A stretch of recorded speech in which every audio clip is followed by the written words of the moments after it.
Bonjour, merci à tous d'être venus me rencontrer pour cette conférence de presse.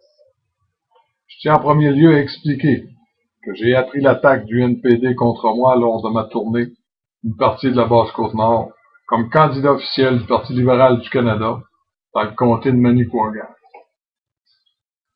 Je me dois d'expliquer à ceux et à celles qui semblent ne pas connaître la situation géographique du comté de Manicouagan sur la Côte-Nord et le fait que pour aller visiter les électeurs d'une partie de ce grand territoire, il faut pendant l'actuelle campagne électorale prendre la motoneige ou le bateau relais nordique, ou prendre la route, comme je l'ai fait de Bécomo à Fermont, Labrador City, Churchill Falls, Goose Bay, Cartwright, Murray Bay, Happy Valley, et bien d'autres pour ensuite être en mesure de revenir au Québec à Blanc-Sablon et les environs.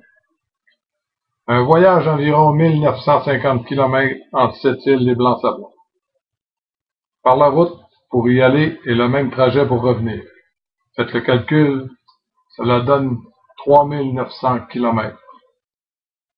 Il faut de plus en saison hivernale et au début du printemps tenir compte des éléments naturels comme la neige, la poudrerie causée par le vent.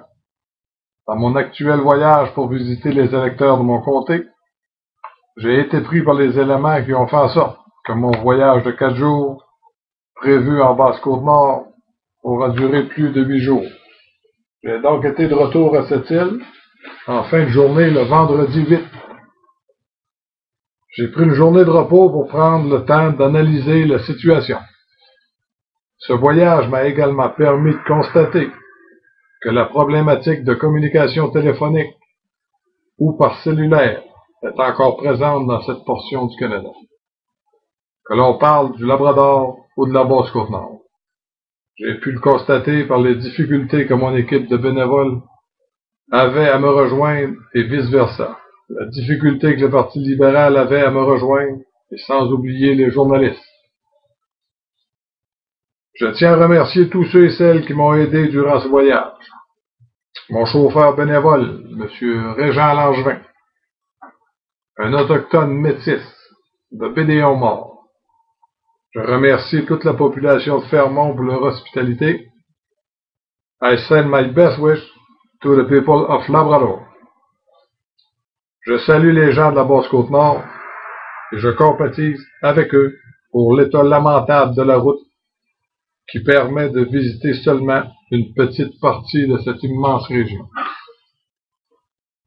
Si la polémique que le NPD a causée le 6 avril dernier en m'attaquant et en attaquant le Parti libéral du Canada peut faire en sorte que d'autres Canadiens qui vivent isolés au Québec et au Labrador et que les communications y sont difficiles, cette polémique aura été utile pour les citoyens de la Basse-Côte-Nord et du nord du Québec et du Labrador.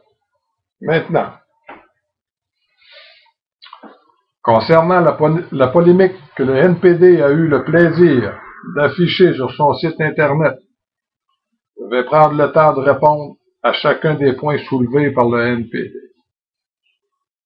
Je tiens à dire que même si le NPD essaie de me faire passer pour un raciste qui est contre les Autochtones, je dois spécifier que je suis un Autochtone moi-même. Je suis un métis, et cela fait des années que je me bats pour que les métis de ma communauté retrouvent leurs droits comme Autochtones du Canada. Mon but n'est pas d'enlever quoi que ce soit aux membres des Premières Nations comme les Inuits, ou d'enlever quoi que ce soit aux Inuits, mais bien que les métis de ma communauté soient reconnus officiellement par les différents paliers de gouvernement. Comme le NPD veut mettre mon passé sur la scène publique pour tenter de me nuire et de nuire au Parti libéral du Canada, je vais donc prendre le temps de répondre à chacune des accusations du NPD à mon égard. Accusations non fondées qui ont été reprises par les différents partis politiques, par les journalistes du Canada, et qui ont certainement engendré des discussions entre les électeurs canadiens. Alors, on commence par la question 1. Sur son site Internet, le NPD a écrit en introduction. André Forbes est le candidat libéral dans Manicouagan. Il est aussi l'ancien porte-parole pour l'Association des droits des Blancs, et ce qui n'est pas mentionné sur le site Internet, ainsi que le porte-parole pour Métis-Côte-Nord. Est-ce que Michael Ignatieff pense qu'André Forbes est un candidat acceptable? Le NPD indique que je suis le candidat libéral dans Manicouagan. C'est exact. J'ai été élu et choisi comme candidat libéral dans Manicouagan suite à une course à l'investiture en août 2009, où j'ai eu comme adversaire M. Charles Dufour d'Ottawa, avocat de métier, conseiller juridique du sénateur Francis Fox. Les membres du Parti libéral dans Manicouagan m'ont choisi. Le NPD indique que j'ai été l'ancien porte-parole pour l'Association du droit des Blancs et que ce fait n'est pas mentionné sur le site Internet. Le NPD n'indique pas de quel site Internet il parle, mais j'imagine que le site en question est celui du Parti libéral du Canada. Il faut comprendre que le site ne contient qu'un résumé de ma vie et de mes implications présentes et passées. J'ai également été membre de groupes syndicaux comme l'International ou la FTQ en tant que monteur d'acier. Monteur d'acier était mon métier avant de subir une blessure au dos pendant la construction du stade. J'ai également été négociateur pour l'International dans le cadre de renouvellement de conventions collectives sur différents chantiers. J'ai aussi été dans l'Ordre loyal des Mauves dans le passé. J'ai été membre également de l'Association des pêcheurs de cette île. Et j'en passe. Et mon implication dans le club de danse Tempo. Ce qui semble avoir causé une commotion est mon implication dans l'Association du droit des Blancs sur le Nitassinan dans les années 99, 2001, 2002. J'ai déjà subi des attaques dans le passé concernant cette association et la réponse a déjà été publiée dans les journaux Le Nord-Côtier et Le Nord-Est de cette île.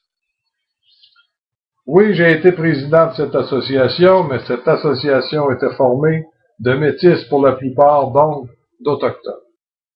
Lors de la divulgation de 99 et 2000 des négociations secrètes entre les gouvernements du Québec et du Canada et certaines communautés inoues dans le but avoué d'accorder à ces derniers l'exclusivité du territoire, les métis ont voulu faire partie des négociations et surtout les rendre publiques.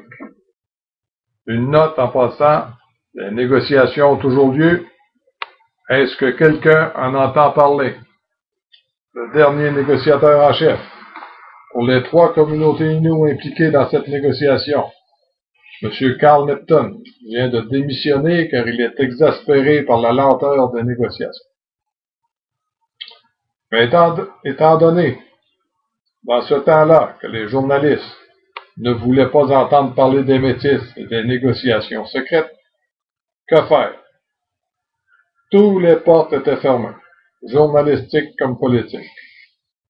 Les journalistes, aimant la controverse, les métis de la Côte-Nord ont créé temporairement l'Association du droit des Blancs sur le Nitassinan. Les journalistes ont sauté sur le pas, ils voyaient du racisme, donc de la controverse. Finalement, les métis étant entendus et les négociations rendues publiques. L'Association du droit des Blancs sur le Nitassinan est alors dissoute et les métis reprenant les devants. Mais il n'y avait pas que les métis qui étaient contre les négociations secrètes. Les Inuits aussi. On n'a qu'à penser au groupe de feu Jeanne-Marche Charlich, une Inou de Mastoyage à la tête du groupe Ikumana Eno, qui signifie les mères de famille pâles. Ce groupe dénonçait aussi l'entente de principe. Je suis un autochtone, je peux critiquer les autochtones.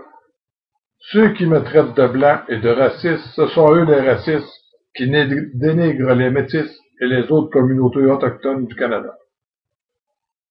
J'ai passé ma vie en étant pas assez blanc pour un groupe et pas assez rouge pour l'autre groupe. Je suis un métis. Depuis le 6 avril dernier, le NPD a mis en place une stratégie similaire, en utilisant la controverse journalistique pour mousser leur campagne électorale. Nuire à la mienne, à celle du Parti libéral et de M. Michael Ignatieff.